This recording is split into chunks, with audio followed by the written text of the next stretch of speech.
We can Thank see you. the slides in presentation mode and we can hear you. Okay, fantastic. Thank you. So thank you so much for having me. So I'm Christine Charvet. I'm at Auburn University. And today I'm excited to share with you our efforts to study human brain pathways at multiple scales of organization. So diffusion MR tractography identifies pathways through the brain, as you can see here in a human brain. But we know that its accuracy is limited and that is a problem. And what I'm going to articulate is an approach that aims to broaden the toolkits we can use to better study human brain pathways moving forward. And here's a tractography to illustrate some of the limitations of diffusion MR tractography. So here I set a sphere to capture fibers that are coursing in different directions. And the color coding represents the average direction of fibers. So you can see callosal fibers are coursing here and they're crossing with fibers that are descending. And you can see other set of fibers in blue, and those are cortical association fibers. So we have these zones of crossing fibers. Here I set a sphere to further illustrate some of the issues of diffusion MR tractography, where basically I set a sphere to capture fibers that would terminate abruptly in this zone, in this white matter zone. And we know that this shouldn't happen. This is biologically implausible if we look at model systems. What we see here are these callosal fibers terminating abruptly in the sphere. And we also see some fibers descending that are also, terminating as the callosal fibers are crossing. And this is a problem. And there have been many algorithms aimed to improve the tractography and in particular address this issue of crossing fibers, right? So the algorithms improve, but one of the main issues that we are still left with is that we have no ground truth. We have no other method to ensure the accuracy of diffusion MR tractography.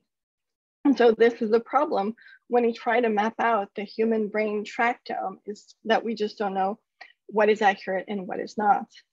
And so we can take a look at the anatomy of the brain. So for example, we can look at the cytoarchitecture of the gray matter, and we can see variation in the distribution of cells as we go from the top to the bottom of the cortical gray matter. So we could aim to integrate cytoarchitecture with tractography, but there's a really big gap between this brain anatomy and pathways coursing through it. So it's not really clear how to connect it. But what I'm excited to share with you is this idea of integrating across multiple dimensions, integrating cytoarchitecture, tractography, as well as sequencing. And by broadening this toolkit, we can enhance the study of human brain pathways. So here you can see a t-SNE plot showing some single cell RNA sequencing data. So each dot represents a cell, and we're using gene expression across the genome of the cells to make this plot, where cells that are similar are close together on the plot and cells that are far apart are distant. And what we see is that these cells cluster for the most part, and these clustering are thought to represent these different cell populations. And what I'm going to articulate is a bioinformatic analysis aimed to transcriptionally define these fibers coursing through the white matter, those fibers we see with diffusion MR tractography. And so to transcriptionally define white matter neurons, we take data across multiple scales, looking at white matter maturation over the course of development, a few examples of which are shown here.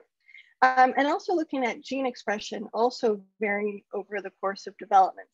And what we did here is we tested for associations between white matter maturation and gene expression. So as white matter maturation goes up, the genes of interest, or those that are selected, also go up. So these genes can be used as markers of white matter. Now, these genes might be markers of white matter, but they might be expressed by neurons or glial cells. And so what we did with this list of genes that we saw co-varies with white matter maturation over the course of development what we did is we filtered those cell populations to make sure that they were expressed by neurons. So we made sure that they were expressed by neurons that should project through the white matter and excluded genes that were expressed by non-neuronal cells. And with this bioinformatic analysis, we're left with a list of genes, 250 genes, that we think can be used as markers of neurons that project through the white matter. And here are some example genes. So you can see NEFH, which is a well-known marker of long-range projecting neurons. And you can see for the most part, they're expressed by these large pyramidal neurons, these neurons that should project through the white matter. And so we're excited about this bioinformatic analysis because we think that this list of genes can transcriptionally define neurons that project through the white matter. And it is those neurons that we see with diffusion MR tractography. And now we have this broader toolkit that we can use in combination with diffusion MR tractography to identify group differences in health and in disease and study the evolution of brain pathways.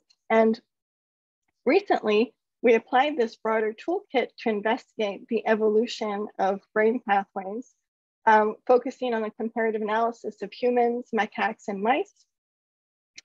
And this is a case where integrating across scales is very important. Earlier, Simon noted that there were some potentially confounding variables that emerge by comparing brains of various size. There's variation in voxel size that can account for the differences in tractography. There are variation where crossing fibers are located. So there's a host of issues that emerge if we just use diffusion MR tractography alone. And so what we did is we expanded that toolkit to not only include comparative analyses of fiber tracts coursing through the brain of these species, but also looking at transcriptional profiles of these 250 genes. So we looked at structural variation across adult brains, and some examples are shown here. We looked at structural variation over the course of development in these different species. We looked at transcriptional profiles of these 250 genes. And we also looked at their developmental profiles. And we used all this information collectively to identify whether there are differences across species. And I focus more on the approach here rather than the specific results of our study, because I think that this is really important, that broadening our toolkit can really move us forward in studying human brain pathways in health and in disease and across species, and that it is an approach that can overcome many of the limitations we encounter with diffusion MR tractography. So with that, I'd like to thank some folks at the Martino Center who supported me for some time, André van der Kuve, and others. And I'd like to acknowledge my funding support and thank you for your attention.